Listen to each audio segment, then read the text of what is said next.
ఆయుర్వేదాన్ని వెలుగులోకి తీసుకురావాలి అనే ఆకాంక్షతో ముందుకు వచ్చిన క్యూబ్ ఛానల్ వారికి నా హృదయపూర్వక నమస్కారములు. ఆయుర్వేదం అనేది ఈనాటిది కాదు, అనాదిగా ఉంది. అయితే ఆయుర్వేదంతో పాటు అభివృద్ధి చెందుతూ ఆధునిక వైద్య విధానము అంటే అలోపతిక్ మెడికల్ సైన్స్ అని ఈరోజు అనుకుంటున్నాం చూసారా, అది ఎలా ప్రాచుర్యం పొందింది, ఆయుర్వేదం ఎలా ప్రాచుర్యం పొందింది అనే సందర్భంలో ఆయుర్వేదిక మందులు ఎలా పనిచేస్తాయి, అసలు కారణం ఏమిటి, అనేక సందర్భాలలో వచ్చిన అనేక ప్రశ్నలకు సాధ్యమైనంత వరకు ఒక సైంటిఫిక్ వేలో మనం చేయబోయే ఈ ప్రయత్నమే నేటి సమస్యలు, వాటి పరిష్కారం. అసలు శరీరము ఎలా డెవలప్ అయింది అంటే పంచమహాభూతాల ద్వారా డెవలప్ అయిందండి. ఈ శరీరంలో పృథ్వీ అప్ తేజో, పృథ్వీ అప్ తేజో వాయు ఆకాశం అనే పంచమహాభూతాల ద్వారా ఈ శరీరం యొక్క అభివృద్ధి జరుగుతుంది. అంటే పంచమహాభూతాల ద్వారా అభివృద్ధి జరుగుతుంది అని అంటున్నాం కదా, మరి ఈ పంచమహాభూతాల ద్వారానే ఆహారము ద్వారా మన శరీరము అభివృద్ధి చెందింది. అంటే శరీరానికి ఏదైతే ఆరోగ్యానికి దోహదకారిగా ఉంటాయో అవే ఆహార పదార్థాలు. అంటే నిజంగా మనం తీసుకునే ఆహారం కూడా ఒక మూలికేనండి. మనం తీసుకునే ఆహారం కూడా ఒక మూలికే, మనం తీసుకునే ఔషధం కూడా ఒక మూలికే. అయితే ఆహారానికి ఔషధానికి తేడా ఏమిటి, వ్యత్యాసం ఏమిటంటే ఔషధం వీర్య ప్రధానం, ఆహారం రసప్రధానం. అంటే మనం తీసుకుంటే ఆహారానికి కానీ ఔషధానికి కానీ వాటి యొక్క క్వాంటిటీ అంటే పరిమాణంలో తేడా ఉంటుందండి. ఇప్పుడు ఈ ఫస్ట్ ప్రశ్న ఎలా ఉదయిస్తుందంటే ఆయుర్వేదిక్ మెడిసిన్స్తో పోలిస్తే అలోపతిక్ మెడిసిన్స్కి ఎలా ఉంటుంది, ఒక సైంటిఫిక్ వేలో ఆర్టికల్స్ ప్రొడ్యూస్ చేయటం కానీ, ఒక రీసెర్చ్ చేయటం కానీ, క్లినికల్ ట్రయల్స్, రకరకాల ప్రొసీజర్స్ ఉంటాయండి. అదేవిధంగా మన ఆయుర్వేదంలో ఎలా ఉన్నాయి, అనాదిగా వస్తున్న ఆ ఆయుర్వేద మూలికలని ఈరోజు కూడా మనం ఎలా వాడుతున్నాం, అసలు మూలికలు అంటే ఏమిటి. ఈ ప్రపంచంలో 2 రకాల పద్ధతులు ఉన్నాయండి. హెర్బల్ మెడిసిన్, దీన్నే ఆల్టర్నేటివ్ మెడిసిన్ అని అదర్ దాన్ ఇండియా అంటారు. Alternative medicine other than India అని అంటారండి.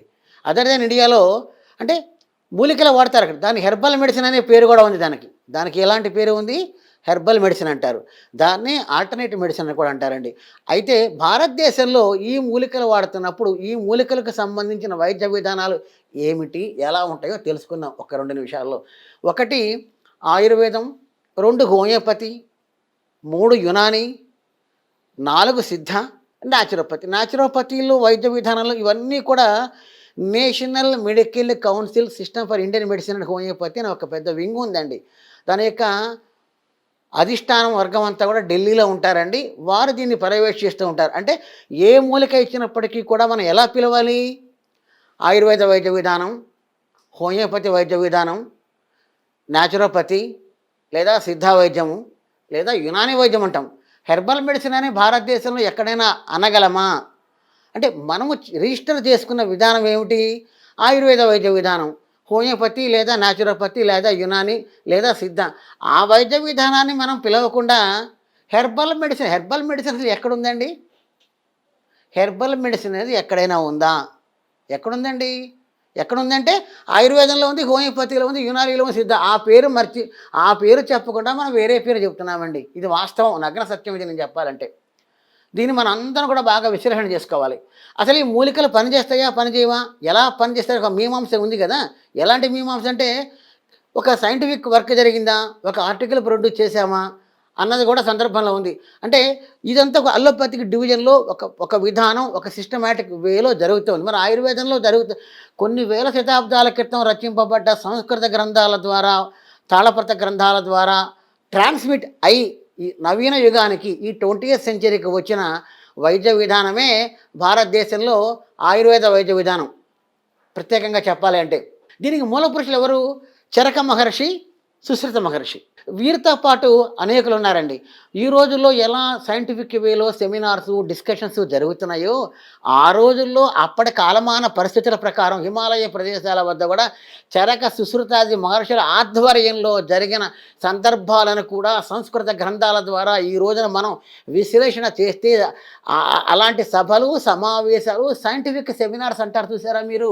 అలాంటివి కూడా జరిగినట్టుగా మన తాళపత్ర గ్రంథాల ద్వారా ప్రస్తుతం మనకు అందుబాటులో ఉన్న సంస్కృత మూలంలోను, తెలుగు మూలంలోను, రీజనల్ లాంగ్వేజ్స్‌లోను, ఇంగ్లీష్ భాషలోను అందుబాటులో ఉన్న గ్రంథాల ద్వారా మనం తెలుసుకోవచ్చు. అయితే ఈ మూలికలు ఎలా పనిచేస్తాయి? ఏండి ఇవాళ మనం 20థ్ సెంచరీలో ఉన్నామండి. సెకండ్ సెంచరీలో మందులు ఈ రోజు కూడా వాడుతున్నాం.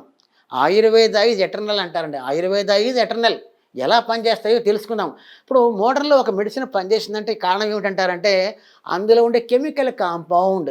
అంటే ఆ కెమికల్ కాంపౌండ్ యొక్క molecular weight, atomic weight, physical properties, chemical properties ఇవన్నీ స్టడీ చేస్తారండి. కానీ ఆయుర్వేదంలో ఎలా చేస్తారు?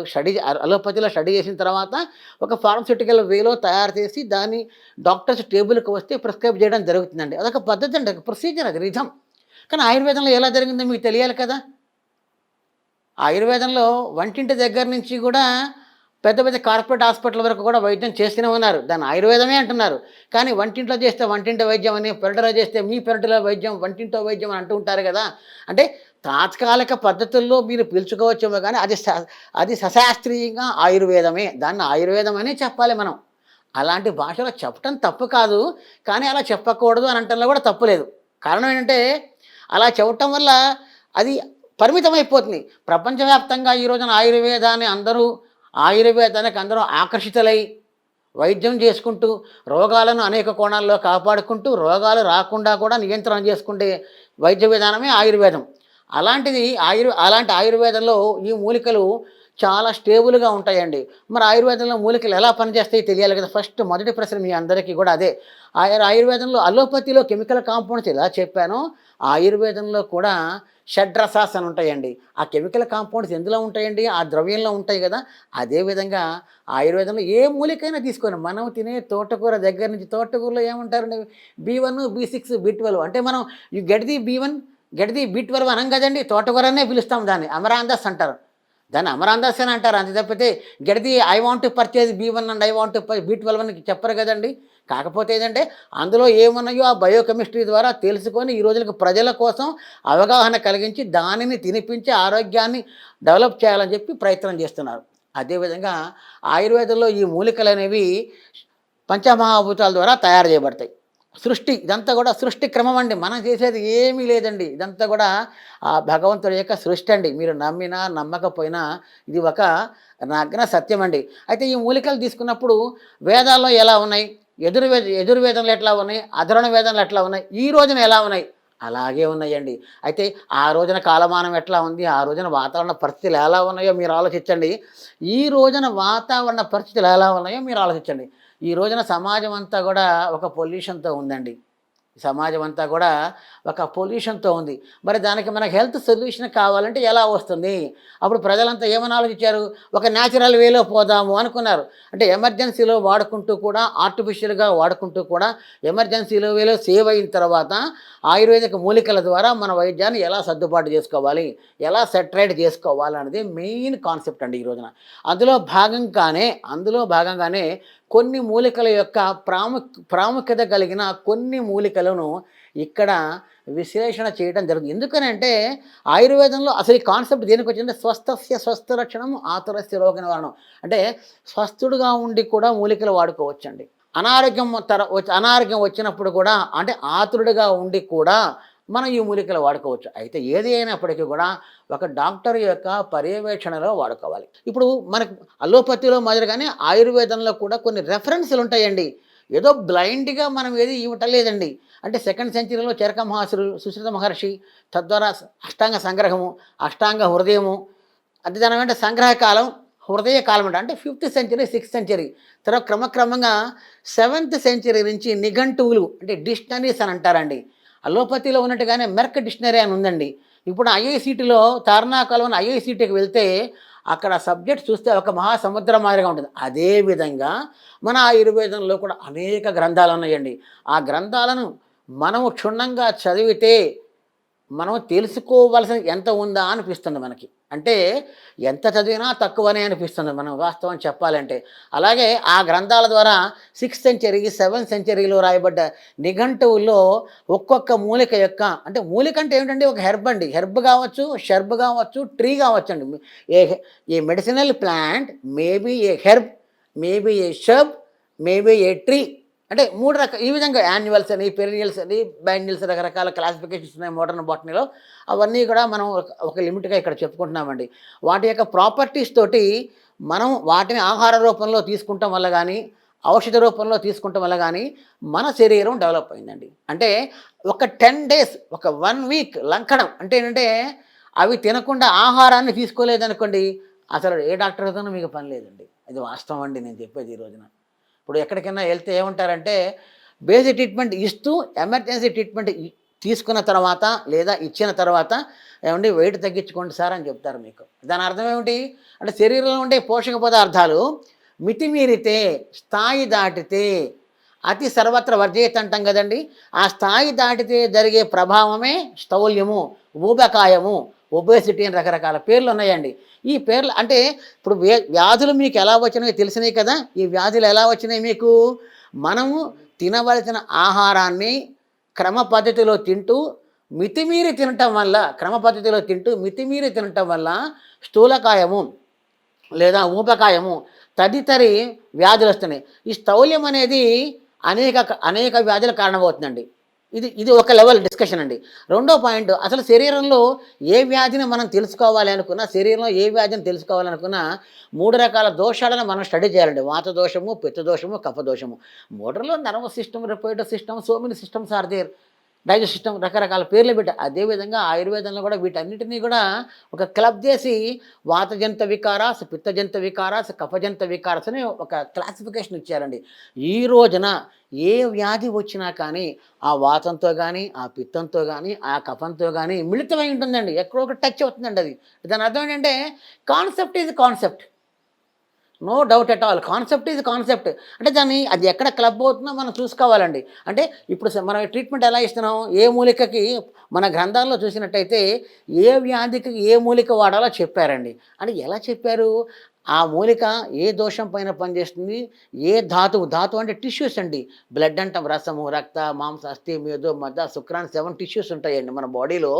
7 టిష్యూస్ ఉంటాయండి. ఇందులో ఏ టిష్యూ సక్రమంగా లేకపోయినా గానీ, ఇందులో ఏది బ్రేక్ అయినా గానీ, ఏది ఎక్సెసివ్‌గా ఉన్నా గానీ, ఏది తక్కువగా ఉన్నా గానీ వ్యాధేనండి. ఇది అంటే ఇప్పుడు నాకు వ్యాధి అంటే ఏమిటో చెప్పాను. మూలికలు ఎలా వాడాలో చెప్పాను. అసలు ఆ మూలికలు పని చేస్తాయా? పని చేయవన్న ప్రశ్నకి సింపుల్ ఒకటే ఒక ప్రశ్నండి. ఒక 10 డేస్ లేదా ఒక 1 వీక్, ఒక 3 డేస్ మన ఆహారం తీసుకోలేదనుకోండి, ఆహారం అంటే మూలికే కదా! ఆ మూలికలు తీసుకోకపోతే మనం క్షీణిస్తున్నాం. అంటే దాని అర్థం ఏంటి? మళ్ళా అదే ఆహారాన్ని మనం ఇస్తే డెవలప్ అవుతున్నాం. అంటే మూలికలు ఎందుకు పనిచేయవండి? ఖచ్చితంగా మూలికలు పనిచేస్తాయి. అయితే ఆ మూలికలు పనిచేయాలంటే మన శరీరంలో మన ప్లాట్‌ఫార్మ్ అంటామండి. సపోర్ట్. ఇప్పుడు ఎవరైనా "ఏవండీ ఆ మందులు పనిచేస్తాయనంటే" ఏమంటారు? "మీ బాడీ సపోర్ట్ చేయాలండి" అంటారు. బాడీ సపోర్ట్ చేయటం ఏంటండి? దాని అర్థం ఏంటంటే సిస్టమ్ అంటే శరీరంలో ఉండే సప్తధాతువులు, శరీరం ఉండే దోషములు ఇవన్నీ కూడా మన మందులకి అనుకూలంగా ఉండాలి. మనం ఇచ్చే అనుకూలంగా ఉన్నాయంటే ఆ మందులు పనిచేస్తాయండి. అంటే మందులు ఇస్తున్నప్పుడు ప్రాపర్ ఎఫెక్ట్ ఉందా లేదా? ఎక్కువగా వాడితే సైడ్ ఎఫెక్ట్స్ వస్తాయా రావా? లేదా అందులో టాక్సిక్ ఎఫెక్ట్స్ ఏమైనా ఉన్నాయా? మనం చెక్ చేసుకొని ఇస్తామండి. ఇవన్నీ కూడా ఆహారానికి వర్తిస్తాయి. మనం చేస్తున్న విహారానికి కూడా వర్తిస్తాయండి.